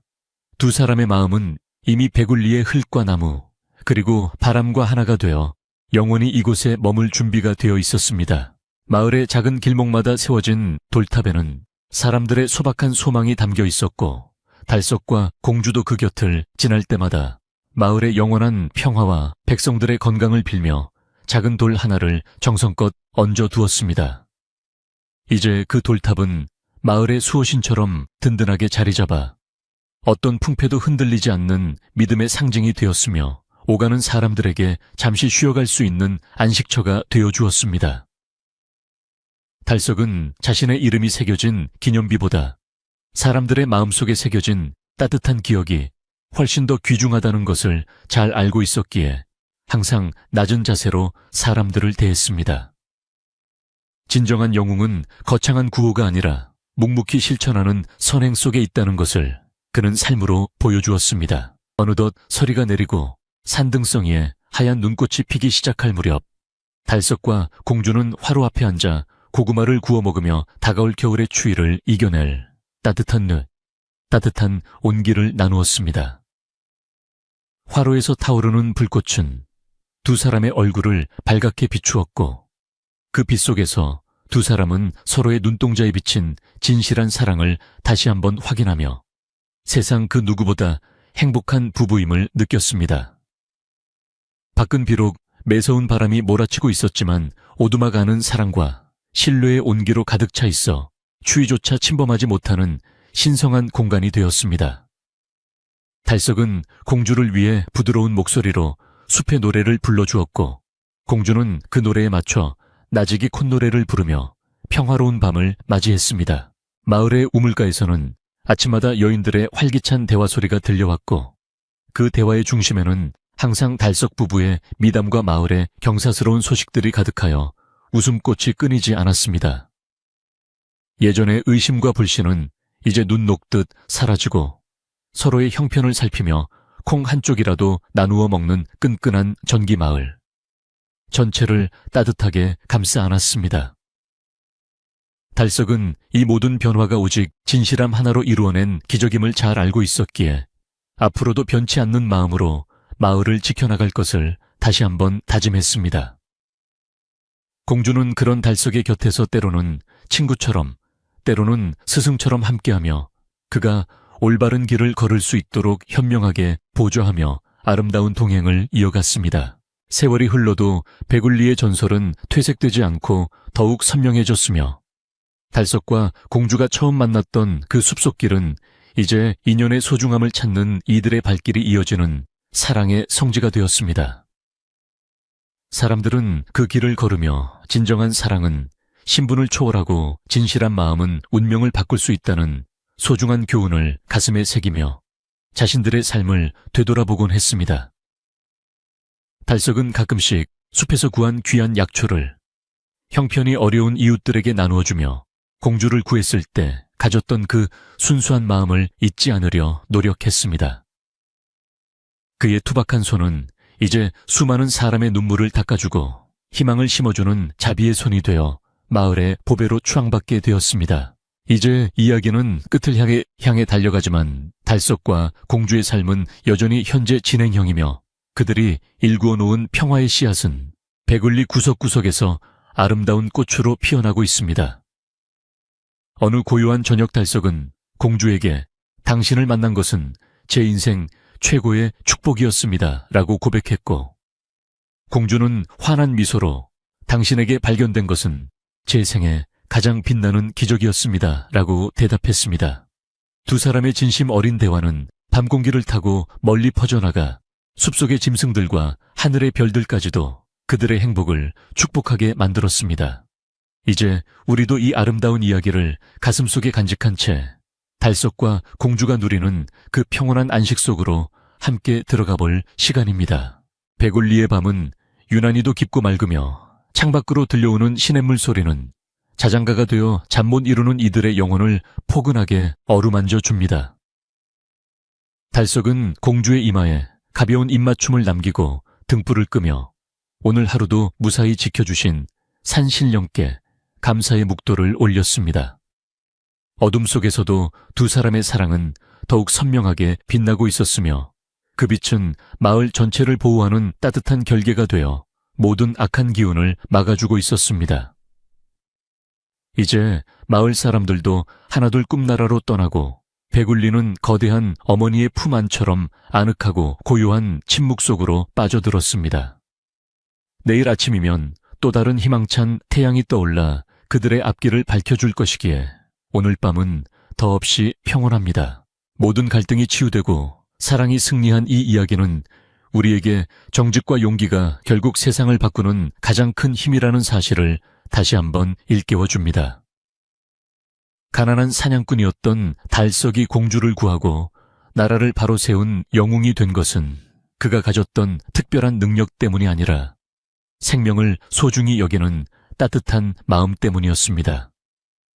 그 마음이 결국 공주의 옥비녀보다 더 빛나는 보석이 되어 모두의 운명을 바꾸어 놓았으니 우리도 일상 속에서 만나는 작은 생명들에게 따뜻한 손길을 내밀어 보는 것은 어떨까요? 달석과 공주가 베굴리에서 누리는 그 영원한 행복이 여러분의 꿈속에서도 아름답게 피어나기를 진심으로 기원하며 이야기를 맺으려 합니다. 이제 깊은 밤의 정적 속에서 달석의 규칙적인 숨소리와 공주의 평온한 얼굴을 떠올리며 여러분도 근심과 걱정을 모두 내려놓고 깊은 안식의 세계로 빠져드시길 바랍니다. 산골 마을의 차가운 공기는 오히려 이불 속의 따뜻함을 더욱 소중하게 느끼게 해주며 우리를 포근한 잠으로 안내해 줄 것입니다. 베굴리의 전설은 이제 여러분의 가슴 속에서 살아 숨쉬며 힘들고 지칠 때마다 꺼내볼 수 있는 따뜻한 위로의 등불이 되어줄 것입니다. 공주를 구한 사냥꾼의 용기가 여러분에게도 전달되어 내일은 더욱 힘차고 밝은 하루가 되기를 소망합니다. 고요한 산골의 밤이 여러분을 깊은 수면으로 초대하고 있으니 이제 편안히 눈을 감으셔도 좋습니다. 마지막으로 달석은 나직한 목소리로 세상의 모든 시름은 숲의 바람에 날려보내고 이제 편히 쉬십시오 라고 읊조리며 하루를 마무리했습니다. 그의 말처럼 이제 모든 걱정은 사라졌고 오직 평화와 안식만이 이 밤을 가득 채우고 있습니다. 공주의 옥비녀가 내뿜던 그 은은한 빛은 이제 여러분의 꿈길을 밝히는 등불이 되어 아름답고 환상적인 모험으로 안내해 줄 것입니다. 베굴리 맑은 공기를 들이마시듯 깊은 심호흡을 하며 온몸의 긴장을 풀고 밤하늘의 별을 세어보며 잠의 나라로 떠나보십시오. 사냥꾼과 공주의 사랑은 영원히 변치 않을 것이며 그들의 행복은 우리 모두의 가슴 속에 영원한 평화로 남게 될 것입니다. 옛날 옛적 깊은 산골 마을에서 시작된 이 아름다운 인연은 이제 여러분의 마음속에서 완성되어 깊은 잠이라는 축복으로 돌아왔습니다. 달석이 패놓은 장작처럼 든든하고 공주가 끓인 팥죽처럼 따뜻한 꿈들이 여러분을 기다리고 있으니 아무런 두려움 없이 그곳으로 나아가십시오. 베굴리의 숲은 밤새도록 여러분의 잠자리를 지켜줄 것이며 내일 아침 새들이 지저길 때까지 세상에서 가장 편안한 휴식을 누리게 될 것입니다. 사람의 선한 마음은 결국 가장 귀한 보석으로 돌아오는 법이지요.